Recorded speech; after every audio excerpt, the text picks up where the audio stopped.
नमो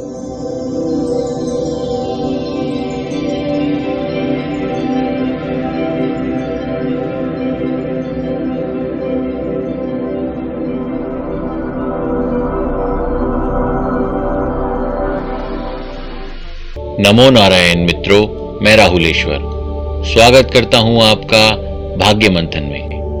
मित्रों, हमारे द्वारा अपलोड नए वीडियोस की जानकारी प्राप्त करने के लिए भाग्य मंथन को आज ही सब्सक्राइब करें और नोटिफिकेशन बेल को जरूर सेलेक्ट करें। जिन लोगों ने भाग्य मंथन को पहले से सब्सक्राइब किया हुआ है वो लोग भी अपना नोटिफिकेशन बेल का स्टेटस जरूर चेक करें।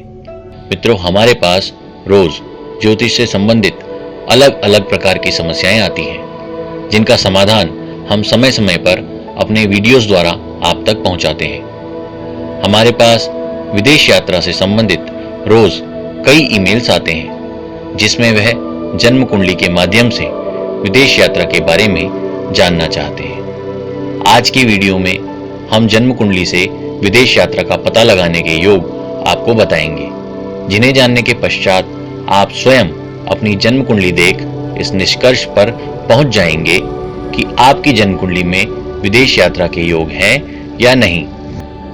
जन्म कुंडली में कुल 12 भाव होते हैं, जिनसे अलग अलग विदेश यात्राओं के योग बनते हैं। आइए पहले भावों के हिसाब से जानें। पहला, जन्म कुंडली का द्वादश स्थान। विदेश यात्राओं के ज्यादातर योग द्वादश भाव से बनते हैं, इसलिए पहले इसकी चर्चा करते हैं। द्वादश स्थान को सामान्य रूप से व्यय और हानि देने वाले भाव के रूप में देखा जाता है। पहले के जमाने में विदेश यात्राओं को अच्छा नहीं माना जाता था, क्योंकि उस समय लुटेरों और डाकुओं का भय बहुत अधिक होता था। उस समय पर लंबी यात्राओं पर जाने वालों में से लौटकर आने वालों की संख्या बहुत कम होती थी। विदेश यात्राओं को हानि भाव से जोड़ने का यह एक बड़ा कारण था। लेकिन वर्तमान काल में विदेश यात्राओं को उपलब्धि के रूप में देखा जाने लगा है। जन्म कुंडली में जब द्वादश स्थान का स्वामी लग्न स्थान में हो, एकादश स्थान में हो, कर्म स्थान में हो या फिर भाग्य स्थान में हो, तो देश और विदेश में कई यात्राओं के योग बनते हैं। द्वादश भाव के स्वामी यदि अष्टम स्थान पर राहु के साथ युति करें तो विदेश में बंधक बनने के योग भी होते हैं। दूसरा, जन्म कुंडली का नवम स्थान। जन्म कुंडली में यदि अपनी राशि या मित्र राशि का बृहस्पति विराजमान हो, नवम भाव का स्वामी ग्रह नवम भाव में ही हो, नवम भाव के स्वामी का द्वादश स्थान के स्वामी से दृष्टि संबंध हो या फिर नवम भाव का स्वामी राहु के प्रभाव में हो, तो विदेश यात्राओं के योग बनते हैं। नवम भाव से विदेश यात्रा करने वाले ज्यादातर लोग धर्म प्रचारक भी होते हैं। तीसरा, जन्म कुंडली का चतुर्थ स्थान। जन्म कुंडली में चतुर्थ स्थान घर का होता है, जिससे माता और जीवन में सुख भी देखा जाता है। यदि इस स्थान पर क्रूर ग्रहों का प्रभाव हो तो घर से दूर अर्थात विदेश में रहने के योग बनते हैं। कई बार ऐसा देखा गया है कि कम दोष युक्त ग्रहों से जातक अपने ही देश में रहता है, उसे विदेश यात्रा नहीं करनी पड़ती। चौथा, जन्म कुंडली का सप्तम स्थान। जन्म कुंडली में सप्तम स्थान से भी यात्राएं देखी जाती हैं। इसमें छोटी व बड़ी दोनों प्रकार की यात्राएं आती हैं। इस स्थान की यात्राएं व्यवसाय में बड़े लाभ करवाती है। अभी तक हमने जन्म कुंडली के भावों से विदेश यात्रा देखना बताया। अब हम आपको ग्रहों की अलग अलग भावों में योग कारक स्थिति से विदेश यात्रा देखना बताएंगे। सर्वप्रथम बात करेंगे सूर्य से बनने वाले विदेश यात्रा के योगों की। पहला, सूर्य यदि अपनी उच्च राशि मेष या स्वराशि सिंह में हो, मित्र राशि में हो, उच्च के बृहस्पति के साथ हो, उच्च के मंगल के साथ हो और द्वादश स्थान पर बैठा हो, तो सूर्य की महादशा या अंतरदशा में जातक विदेश यात्रा को जाता है। दूसरा, सूर्य यदि भाग्य भाव में विराजमान हो और द्वादश भाव से किसी भी प्रकार का संबंध बना रहा हो, तो विदेश यात्रा में भाग्योदय होने के योग बनते हैं। तीसरा, सूर्य से छठे या 12वें भाव में जब केतु विराजमान हो, तो सूर्य और केतु की महादशा या अंतरदशा में विदेश यात्रा के योग बनते हैं। चौथा, सूर्य यदि लग्न भाव में विराजमान हो और भाग्य भाव और द्वादश भाव से संबंध बनाए, तो विदेश यात्राओं के बहुत अधिक योग बनते हैं। अब बात करेंगे चंद्रमा से बनने वाले विदेश यात्रा के योगों की।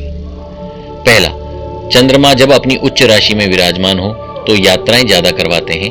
इन्हीं यात्राओं में विदेश यात्राएं भी आती हैं। दूसरा, चंद्रमा जब द्वादश स्थान पर होते हैं तो भी विदेश यात्राओं से भाग्योदय के योग बनाते हैं। तीसरा, चंद्रमा जब शुक्र से छठे या 12वें स्थान पर होते हैं तो विदेश यात्रा करवाते हैं और ऐसा जातक जल क्षेत्र के पास की यात्राएं ज्यादा करता है। चौथा, दशम स्थान पर उच्च राशि में विराजित चंद्रमा नौकरी या व्यवसाय के कारण विदेश गमन करवाते हैं। यह योग चंद्रमा और दशम भाव के स्वामी की महादशा या अंतरदशा में बली होते हैं। अब बात करेंगे मंगल से बनने वाले विदेश यात्रा के योगों की।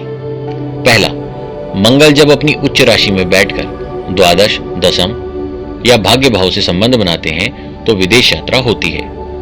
दूसरा, मंगल जब पीड़ित होते हैं, ग्रह युद्ध में परास्त होते हैं, तब यह भटकाव की स्थिति लाते हैं। ऐसे में भी जातक विदेश भ्रमण करता है। मंगल जनित विदेश यात्रा ज्यादातर आवेश में आकर की जाती हैं, इसलिए इन यात्राओं पर जाने से पहले अच्छे से सोच विचार कर लेना चाहिए। आइए अब बात करेंगे बुध से बनने वाले विदेश यात्राओं के योगों की। पहला, बुध ग्रह के प्रभाव से जातक का मन तेजी से बदलता है। इसी बदलाव के चलते जातक अलग अलग योजनाएं बनाता है और यात्राएं करता रहता है। बुध जब चंद्रमा या द्वादश भाव के अधिपति से योग बनाता है तो विदेश यात्रा के प्रबल योग बनते हैं। दूसरा, चंद्रमा जब अपनी उच्च राशि या मित्र राशि में होकर चतुर्थ भाव में हो और बुध दशम भाव में हो और बुध किसी पाप प्रभाव में ना हो तो ऐसा जातक विदेशी यात्राओं पर जाकर बहुत सफलता पाता है, परंतु इस योग के चलते जीवन साथी से संबंध बिगड़े रहते हैं। तीसरा, बुध यदि शुक्र या सूर्य के साथ होकर बृहस्पति से दृष्ट हो तो इस योग के चलते भी विदेश यात्रा के सुंदर योग बनते हैं और जातक विदेश में अपनी संपत्ति जोड़ने में सफल होता है। आइए बृहस्पति से बनने वाले विदेश यात्रा के योगों को जानें। पहला, बृहस्पति ग्रह के प्रभाव से जातक विद्या प्राप्ति के लिए विदेश यात्रा करता है। बृहस्पति यदि अपनी उच्च राशि में होकर द्वादश स्थान, सप्तम स्थान, नवम स्थान या कर्म स्थान पर बैठे तो विदेश यात्रा जरूर होती है। आइए अब जानें शुक्र से बनने वाले विदेश यात्रा के योगों की। पहला, शुक्र ग्रह की महादशा या अंतरदशा में जातक यात्राएं अधिक करता है, लेकिन जब द्वादश और सप्तम भाव के स्वामी से योग बनाता है तो विदेश यात्राएं होती है। दूसरा, मेष राशि में विराजमान शुक्र विदेश यात्राओं के योग बनाते हैं, लेकिन इसमें ध्यान देने वाली बात यह है कि इस योग में शनि ग्रह का किसी भी प्रकार से कोई हस्तक्षेप न हो। तीसरा, सप्तम भाव में शुक्र का होना भी व्यवसाय या विवाह हेतु विदेश यात्रा को प्रकट करता है। आइए अब शनि से बनने वाले विदेश यात्रा के योगों को जानें। पहला, शनि ग्रह के प्रभाव से जातक को परिवार, मित्र और अपने इष्टजनों से दूर जाना पड़ता है। ज्यादातर देखा गया है कि शनि की साढ़े साती के दौरान जातक अपने परिवार से दूर हो जाता है। शनि जब उच्च राशि में विराजमान होकर द्वादश, चतुर्थ, नवम, सप्तम भावों से योग करते हैं तो जातक का विदेश यात्राओं के चलते भाग्योदय होता है। दूसरा, शनि जब अष्टम भाव में नीच राशि के हों और यात्रा भाव से संबंधित हों तो जातक परेशानी में पड़कर विदेश यात्रा करता है। तीसरा, शनि जब चतुर्थ स्थान में शत्रु राशि में पीड़ित होकर बैठे तो परिवार में कलह के चलते साधारण यात्रा या विदेश यात्रा के योग बनते हैं। चौथा, चंद्रमा शुक्र के साथ शनि की युति यात्रा भाव में हो तो विदेश यात्राओं के योग बनते हैं। आइए अब राहु और केतु से बनने वाले विदेश यात्रा के योगों को जानें। राहु या केतु एक बदलाव का सूचक है जो अचानक से अपना फल देते हैं। जब हम विदेश यात्राओं के संदर्भ में राहु केतु का प्रभाव देखें तो इन दोनों ग्रहों की यहाँ विशेष भूमिका रहती है। विदेश यात्रा से संबंधित भाव जैसे द्वादश, सप्तम, नवम या चतुर्थ में इन दोनों ग्रहों का होना विदेश यात्राओं को करवाता है, परंतु इन ग्रहों के द्वारा बनाए गए योग असमंजस की स्थिति में डालते हैं और मानसिक कष्टों का कारण भी बनते हैं। इसलिए जब भी विदेश यात्रा इन ग्रहों के योग से बन रही हो तो जन्म कुंडली का विश्लेषण जरूर करवाएं। मित्रों, समय का अभाव होने के कारण आज हमने विदेश यात्रा से संबंधित केवल मुख्य योगों के बारे में आपको जानकारी दी है। विदेश यात्राओं के बारे में और जानकारी प्राप्त करने के लिए आप वीडियो के कमेंट बॉक्स में अपना प्रश्न पूछ सकते हैं। आज के लिए इतना ही। कल फिर मिलेंगे ज्ञान यात्रा में। तब तक के लिए आपसे आज्ञा चाहते हैं। आपका जीवन शुभ व मंगलमय हो। नमो नारायण।